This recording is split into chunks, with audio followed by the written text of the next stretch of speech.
जैसा कि आप जानते हैं वन ऑफ माई की passion areas is mental health. और आज जिस तरह के कई सिनेरियोज़, कई हालिया वाक़यात, कई ब्रेकिंग न्यूज़ हमें ये इशारा दे रही है कि किस तरह हम बहुत आइसोलेटेड हो गए हैं। अगर हम कोई तकलीफ़ महसूस कर रहे हैं, अगर अपने आप को तन्हा पाते हैं या किसी मामले में उलझ कर रह गए हैं, रादर देन सीकिंग हेल्प हमें लगता है कि हमें DIY करना है, इसको खुद ही हल करना है। And I am a big believer कि जब आपको लगे कि आपसे नहीं हो रहा, don't go into further trauma, don't solidify yourself, don't isolate yourself, seek help. आज हमारे साथ मौजूद हैं Suhail Kaswani, who is the founder of Reframing Perspectives. He is a clinical psychotherapist and a mental health expert based out of Australia, लेकिन ये पाकिस्तान भी आते हैं. And the interesting thing about him is कि he is counseling and giving therapy to a lot of local people, like Pakistani people of Pakistani origin who can be based anywhere around the world. Virtual से देखें ये चीज़ें आसान हो गई हैं. And I think this is great for people who'd also want to have a little bit of space, a little bit of confidence कि भाई मेरी चीज़ें confidential हैं, so you get the best of both the worlds. आइए सोहेल से जानते हैं कि what are some of the common themes जो उनको नज़र आती हैं which sort of bypass all cultural and ethnic barriers, कि आप पाकिस्तानी हो, ऑस्ट्रेलियन हो, अमेरिकन हो, स्पेनिश हो, कुछ चीज़ें जो बड़ी कॉमनली आज की यूथ और आज के इंसान फेस कर रहे हैं, and what are his tips for that. So thank you very much Suhail for being here. Let's begin with that question only. माशाल्लाह you have a big clientele, और उसके अंदर आपने जैसे बताया कि ऑस्ट्रेलियंस भी हैं, पाकिस्तानी ओरिजिन के लोग भी हैं, मर्द भी हैं, ख़वातीन भी हैं, उम्र में भी तफरीक नज़र आती है. सम की सिमिलैरिटीज़ जो आपको लगता है कि Sidra these are universal human challenges of today. Absolutely, it's a great question. Thank you for having me, Sidra here. I think कुछ चीज़ें जो हैं वो बहुत ज़्यादा कॉमन है इन टर्म्स ऑफ जो क्लाइंट्स के साथ हम काम करते हैं. जैसे आपने कहा ऑस्ट्रेलिया में हो, कनाडा में हो, अमेरिका में हो, anywhere, trauma is the root cause जो कि क्लाइंट्स जो है वो प्रेजेंट करते हैं. ठीक है, so a lot of times people would come with relationship issues, they would come with substance use issues, right. But at the core of it जो इशू होता है वो हमेशा ट्रॉमा होता है. सो आई थिंक मैं एक बात कहता हूँ कि जब भी क्लाइंट जो है वो रूम में आता है, मैं दो लोगों को रूम में आते हुए देखता हूँ. एक जो है वो एक एडल्ट वर्जन है उनका, राइट, और साथ में एक इनविजिबल छोटा सा बच्चा या बच्ची भी चल के साथ में आ रहे होते हैं, right. And I think the role of a therapist is कि वो सिर्फ उस एडल्ट के साथ काम ना करें बट उस बच्चे के साथ भी रूम में बात करें जो कि हर्ट हुआ था चाइल्डहुड में, राइट. अच्छा, क्या ये बात सच है कि हमारी जो जहनी सेहत है, जो हमारी मेंटल एज है, वो उस maximum impact point of trauma पे एक तरह से रुक जाती है, और हमारी ज़िंदगी के बहुत सारे मामला जहाँ हम कहते हैं ना कि मेरे कंट्रोल में नहीं है, मुझे नहीं पता मुझे इतना गुस्सा क्यों आता है, मुझे नहीं पता मैं इतना सेंसिटिव क्यों हूँ, मुझे नहीं पता मुझे इतनी तकलीफ़ इस बात पे क्यों होती है. इट्स एक्चुअली जब आप किसी भी नए ट्रॉमा में या नई पेनफुल सिचुएशन में you sort of regress back to that point, और आपका जो पेन है वो it's coming from that pain child, that troubled child. Is this true? Absolutely, it's very true, and it's a very good reflection on trauma therapy as well, because जब एक इंसान traumatise होता है वो उसी जोन में वापस चला जाता है, वो पास्ट के एक्सपीरियंस में. सो इट कुड बी कि एक बहुत स्ट्रिक्ट टीचर था किसी का स्कूल में, right, and then they start working for an organization जहाँ पे जो वर्क कल्चर है वो बहुत टॉक्सिक इन नेचर है. सो एक टॉक्सिक बॉस जो है वो रिप्रेजेंट करता है वो strict teacher for the adult, right. तो I think grass root level पे काम करने की ज़रूरत है. अगर अभी स्कूल में बच्चों को माइंडफुलनेस जैसी चीज़ें सिखाई जाए या फिर सिखाया जाए कि इमोशनल इंटेलिजेंस क्या होती है, आई थिंक बहुत आसान हो जाएगा एडल्ट्स को कि वो ईज़िली जो है वो अपने आप को रेगुलेट कर सकें. ट्रॉमेटाइज मोमेंट डेफिनेटली ऐसा मोमेंट होता है जहाँ आपकी इंटेलिजेंस फ्रीज हो जाती है, राइट, और उस टाइम पे आपको ऐसा लगता है कि everything is just coming at you, right. उस टाइम पे रैशनल ब्रेन जो है वो बंद हो जाता है और हमारा जो रेप्टिलियन ब्रेन है, फाइट, फ्लाइट और फ्रीज, वो एक्टिवेट हो जाता है. अच्छा सोहेल, मुझे जो है ना कुछ थेरेपी के हवाले से बात करनी है, क्योंकि देखें हम अक्सर लोगों को कहते हैं कि if you have a problem please go to a therapist, लेकिन मैंने कई जो बड़े केजी किस्म के लोग होते हैं जिनके लिए बड़ा नया है ओपन अप करना, वल्नरेबल होना, तो वो वापस आके कहते हैं Sidra it didn't work for us. And then when you probe them a little bit more, तो उनको मुझे लगता है the basic concepts he grasp नहीं होते हैं. So for that kind of an audience, मुझे प्लीज़ बताइए कि जब आपके पास एक पेशेंट आता है and you feel that there is trauma, there is complexity, there is trouble in the childhood, etc. etc. क्या तरीके होते हैं? और लोग जो कहते हैं भाई मेरे पास तो बहनें हैं ना अपनी, मैं बहन से बात कर लूँगी, मेरे दोस्त है दोस्त से बात कर लूँगी. थेरेपिस्ट से बातों बातों में आप कैसे रिकवर करते हैं, कैसे हील करते हैं? What are some of the techniques that you guys apply? It's a great question again. I feel therapy एक नॉन शेमिंग रिस्पॉन्स है टू एन इशू जो हम जनरली प्रेजेंट करते हैं लोगों को। फॉर एग्जांपल, अगर कोई रिलेशनशिप इशू है या कोई ट्रॉमा है, अगर हम किसी फ्रेंड को बताते हैं या किसी अगर पेरेंट्स को जाके बताते हैं, तो समहाउ हमें एक शेमिंग रिस्पॉन्स आता है कि अच्छा जी, why didn't your marriage work out, okay, why did you get into these issues. But जो थेरेपी है वो एक नॉन शेमिंग रिस्पॉन्स है, तो जो क्लाइंट है वो किसी भी चीज़ के साथ प्रेजेंट करे, हम उनको एक नॉन शेमिंग रिस्पॉन्स देते हैं, we allow them to speak. And I think एक अच्छा थेरेपिस्ट एक अच्छे होस्ट की तरह होता है, right? So I give your example as well, because अगर आपकी एनर्जी जो है वो ग्राउंडेड एनर्जी है, अगर आप लोगों से कनेक्ट कर सकते हैं and you are able to form a relationship in 5 to 10 minutes, right? That is good enough. If you have a good relationship with your client वापस आपके पास आएंगे। If they felt they were not heard, लोगों को सुनना बहुत अच्छा लगता है, like they like being heard, right? I think अगर एक थेरेपिस्ट अच्छे तरीके से उनकी बात सुन सकता है, टेक्निक्स को थोड़ा सा टाइम पे साइड पे रख के सिर्फ ह्यूमन टू ह्यूमन कनेक्शन अगर बिल्ड करें, I think it can go a long way and then later on techniques आप अच्छा, मुझे बताएं कि what are the risks of codependency? क्योंकि कई लोगों को मैंने देखा है, वो जिस तरह मैं अक्सर लोगों को कहती हूँ, अंग्रेज़ बार हॉपिंग करता है, हम कैफ़े हॉपिंग करते हैं, और आई नो ऑफ पीपल जो एक्चुअली थेरेपिस्ट हॉपिंग भी करते हैं। कभी 3 महीने इसके साथ, नहीं जी, it didn't make sense to me. और मुझे ऐसा लगता है कि कई लोग जो अगर विक्टिम मेंटालिटी में फंस जाते हैं सुहेल, उनको एक साउंडिंग बोर्ड चाहिए होता है। True. उनको एक थेरेपिस्ट नहीं चाहिए होता। वो अपने दोस्त भी, जो दोस्त आपको चैलेंज करेगा, जो शख्स आपको आईना दिखाएगा या आपको बदलने के लिए मोटिवेट करेगा, वो उसको छोड़ देते हैं। लाइकवाइज थेरेपी में भी साल तक रहते हैं, एक थेरेपिस्ट के बाद दूसरे थेरेपिस्ट के पास चले जाते हैं और उनके मसले रिजॉल्व नहीं हो रहे होते। ऐसा कोई क्लाइंट कभी मिला है और फिर आप उसको कैसे डील करते हो? डेफिनेटली आई थिंक काफ़ी क्लाइंट्स होते हैं जो कि प्रेफर करते हैं कि वो डिफरेंट थेरेपिस्ट के पास जाएं, राइट, और एक्सप्लोर करें। Nothing wrong with it. एक साइड इसकी ये है कि you get to experience different modalities, के कोई CBT के साथ काम कर रहा है, कोई DBT यूज़ कर रहा है, कोई पर्सन सेंटर्ड अप्रोच यूज़ कर रहा है, ये कुछ थेरेप्यूटिक मोडालिटीज़ हैं। इसकी डाउन साइड ये है कि थेरेपी जो है वो कुछ सेशंस के बाद रियल होना स्टार्ट हो जाती है, जिसको हम अपनी लैंग्वेज में कहते हैं transference and counter transference, right? जब जो ट्रॉमा, जो सोर्स ऑफ ट्रॉमा है वो रूम में अलाइव हो जाता है, ठीक है, in the form of a therapist, it could be an object in the room और समथिंग लाइक दैट। तो जब थेरेपी रियल होना स्टार्ट होती है, तब काफ़ी क्लाइंट जो है वो इंटिमिडेटेड फील करते हैं और वो थेरेपी रूम से एग्जिट करते हैं।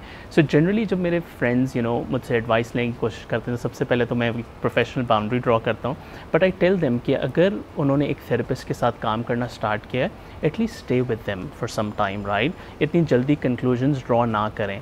इफ़ यू फीलिंग इरिटेटेड या गुस्सा फील कर रहे हैं थेरेपिस्ट की तरफ, उनको बताएं, बिकॉज दैट इज़ इंफॉर्मेशन और थेरेपिस्ट उस इंफॉर्मेशन के साथ काम कर सकते हैं। So when therapy becomes real, a lot of times people leave therapy, और अगर वो थोड़ा सा और उस टाइम रुक जाएं थेरेपी में, शायद वो चेंजेस नोटिस करना। अच्छा, तो आपने कहा कि एक नेचुरल ट्रांजिशन ये है कि you will start opening up to your therapist, वो आपको फीडबैक देगा, आपको कुछ चीज़ें अपने बारे में आप बिल्कुल उसके रूबरू आ जाएंगे। So you are actually like looking in a mirror, आपको अपने डार्क साइड्स, अपने ब्लाइंड स्पॉट्स नज़र आने शुरू होते हैं। That's when therapy gets uncomfortable. जैसे मैंने कई लोगों को मैंने अपनी फ्रेंड्स हैं जो थेरेपी पे अगर जाती हैं, तो वो कहते हुए सुना है, भाई मैं कितनी बात करूं। एंड ऑल्सो द फैक्ट कि थेरेपिस्ट आपको सोल्यूशन नहीं देता, वो आपको इस तरह के सवाल करता है कि आपका जहन खुद ही उन सोल्यूशन को ढूंढे या उसको पता हो कि वो क्या करना चाह रहा है। So a lot of people, I know you right, they get frustrated. What are the science and what should be my objective कि मुझे ये पता चले कि you know what, therapy is working for me? I think that's a great question. सबसे पहले initially आपका दिल करे अपने थेरेपिस्ट से बात करने का, ठीक है, दैट्स अ की फैक्टर, बिकॉज दैट शोज़ कि आपका रिलेशनशिप, जो प्रोफेशनल रिलेशनशिप है, वो ग्रो हो रहा है एंड यूर ओपनिंग अप। अगर आप थेरेपी सेशन में जाके यू फीलिंग जज्ड, आप फील कर रहे हैं कि आपका थेरेपिस्ट आपसे इंट्रूसिव सवाल कर रहा है, और आप ये भी नहीं कह सकते उनको कि ओके ये क्वेश्चन का जवाब मैं अभी नहीं देना चाहता या देना चाहती, right? So let's drop the subject, ये बात नहीं drop it, right? If you can't say that, then I would say वो डेफिनेटली एक इशू है। But if you are able to openly talk to your therapist, I think वो बहुत अच्छा sign है कि आप एटलीस्ट बात करना स्टार्ट कर रहे हैं। Number 2, I think I would से अगर आप अपने सेशंस पे टाइम पे प्रेजेंट कर रहे हैं, वो एक बहुत बड़ा फैक्टर है। थेरेपिस्ट को भी पता चलता है कि आप कमिटेड हैं, कि आप अपनी जर्नी पे काम करना चाहते हैं। और जैसा आपने कहा, I wrote an article a few years back that I'm a therapist and not a magician, right? And I think that's exactly what she said, कि हम solutions provide नहीं करते हैं। A lot of times हमें पता होता है कि क्लाइंट की जर्नी क्या है, किस तरफ से उनको लेके जाना है, but we need to hold back because it's a process of empowering people. I don't want my client to come back to me again and again. I want my client to have their sessions, right? Go live their lives, live the trauma, understand the triggers, come back to me and be like, Sohail, I've worked on this, मुझे थोड़ा सा और काम करना है, right? But it's not a process जहाँ पे हम डिपेंडेंसी क्रिएट करें। बिल्कुल सही। मुझे ये बताएं, बोरोड बिलीफ, ये मैंने बड़ा कॉमनली थेरेपिस्ट को ये फ्रेज़ यूज़ करते हुए देखा है, जिसमें आप लोग प्रोब करते हैं किसी भी क्लाइंट को। जैसे हमने कहा ना कि अगर बचपन में कोई ट्रॉमा हुआ है या किसी टॉक्सिक रिलेशनशिप से, किसी टॉक्सिक एनवायरनमेंट से कोई निकल के आया है, तो वो उसका जो माइंडसेट और पर्सपेक्टिव होता है, because you are all about shifting perspectives, right? So perspective बहुत पोल्यूटेड हो चुका होता है, अपने बारे में सेल्फ बिलीफ बहुत ख़राब हो चुका होता है। अगर कोई किसी ने उसको बचपन में कह दिया कि तुम बहुत गंदे बच्चे हो या तुम्हें तो बिल्कुल अकल नहीं है, those things kind of stay. So a lot of times in therapy you are made to go back to that belief, और आपसे ये पूछा जाता है कि भाई ये बिलीफ कब फॉर्म हुई थी, क्या हुआ था। मुझे ये बताइए, इस तरह की बिलीफ को अनडू करना कितना आसान होता है Sohail? And even when we cognitively do that, हमारे सबकॉन्शियस बिहेवियर्स में तो वो बार बार आता रहता है। Absolutely. I would say rephrasing the question, ये कितना मुश्किल होता है।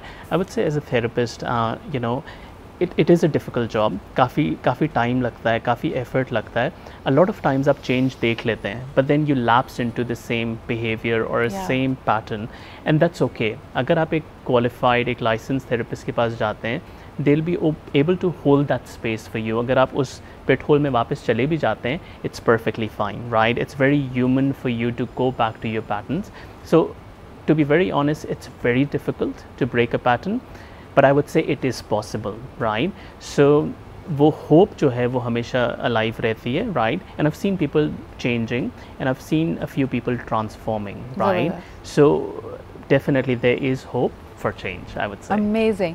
So मुझे बताएं कि since you practice in Australia and I know it's a far more regulated industry over there, best practices का आपको पता है, जैसे NDAs की आपने बात की, having professional boundaries is important. What are some of the shocking realities that you've come face to face in Pakistan? जहाँ as a therapist you're absolutely shocked कि यार मुझे यकीन नहीं आ रहा कि qualified professionals भी ऐसा कर सकते हैं। Are there malpractices in the mental health industry in Pakistan? That's an interesting question. I would say कि हर therapist जो है वो अपने values को stand by करने की कोशिश करता है। Okay. But I think something interesting जो मैं यहाँ पे share करूँगा was I'm watching a few Pakistanis dramas recently, right? और it's great कि हम mental health के बारे में बात कर रहे हैं, and we're projecting mental health is a core thing right now. But I think जिस तरह वो project हो रहा है screen के ऊपर, वो काफ़ी मेरे लिए like even if I'm sitting and watching that, I'm like, okay, maybe a bit of research help कर जाती है यहाँ पे, because अच्छा, very interestingly that you mention it, अभी एक ड्रामा चल रहा है बहरूपिया के नाम से। I'm not sure, I'm not a therapist so I can't diagnose, but I think what they're trying to show is a multiple personality disorder. Correct, yes. And I was shocked कि जो drama की playwright थी, उन्होंने इसके ऊपर से हाथ उठा लिया। उन्होंने कहा कि जी my script has been tampered with, कई जो सीन्स हैं जो क्रिएटिव लाइसेंस लिया गया है, that is not as per how I wrote it. अगर मैं सिर्फ multiple personality disorder, because as an actor मैंने कई अपने फ्रेंड्स से पूछा, उनको बड़ा मज़ा आता है, उनको लगता है कि यार ये तो perfect Jekyll and Hyde situation है। I would have that flip and आपका एक एक्टिंग प्राउस ज़रा देखने को मिलता है उसमें। What are some of the misconceptions about this? I think number one, it does inform people about trauma, which is great, right? तो वो personality switch जो हो रही है, वो trauma का एक perfect trigger point है, ठीक है? But I think वही like in terms of drama, conflict of interest जो है वो एक बहुत बड़ा issue है. So I think जो sister है वो भी same therapist के पास जा रही है, और जो main character है वो भी same therapist के पास जा रहे हैं. So I'm a bit कि ये किस तरह possible है कि एक थेरेपिस्ट जो है, जो प्रोफेशनल थेरेपिस्ट है, वो कॉन्फ्लिक्ट ऑफ इंटरेस्ट को आइडेंटिफाई नहीं कर पा रहे। आई थिंक सेकेंडली जो थेरेपिस्ट हैं वो काफ़ी आई थिंक प्रोफेशनल होते हैं, राइट? सो थेरेपिस्ट का अचानक से इस तरह आउटबर्स्ट दिखा देना towards a client can completely ruin the perception of how professional therapist are. So I would say ये बहुत अच्छा मूव है कि हम मेंटल हेल्थ के बारे में बात कर रहे हैं, but I would also say कि अगर उसको रिसर्च किया जाए और सही चीज़ को अगर स्क्रीन पे प्रोजेक्ट किया जाए, आई थिंक वो पाकिस्तानीज़ के लिए काफ़ी बेटर होगा.